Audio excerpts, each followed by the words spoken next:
Sometimes small towns have big stories. This one is true. Yeah, don't know how it all worked out that way, but it did.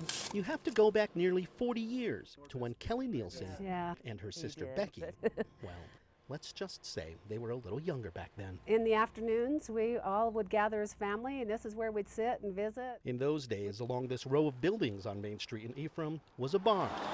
And when Kelly went in, she recognized a man right away. I just knew it was Merle Haggard. Place where even squares can have a ball. That's right, Merle Haggard, the country music star. Magic Mama. And I just said, you've got to be Merle Haggard. No, I'm not. No, I'm not. And they said, yeah, you really are. Eventually, he admitted it. Nielsen can be persistent. Our mother was a big Merle Haggard fan, so growing up, lots of albums with his face on it, so I knew right off. But she also knew restaurants in small towns don't stay open late, so when Haggard finally said he was hungry, Nielsen invited him to her parents' house in Manti. I was here home all by myself. Where her sister Becky was. All of a sudden, she walked in with Merle Haggard and this other strange guy, and my mouth about hit the floor. It's not every day Merle Haggard shows up at your house, so Becky made him a sandwich. We fed them, and then they left. It was really a weird experience.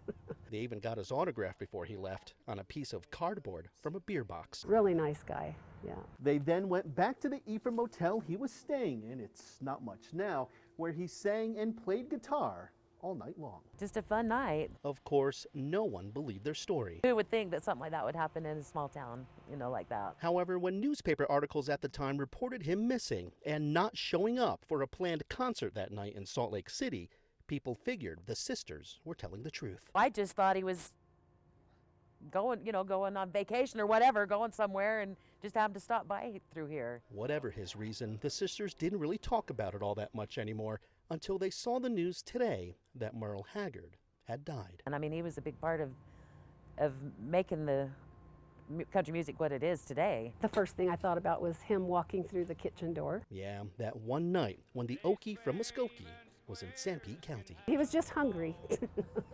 In Ephraim, Alex Cabrero, KSL 5 News.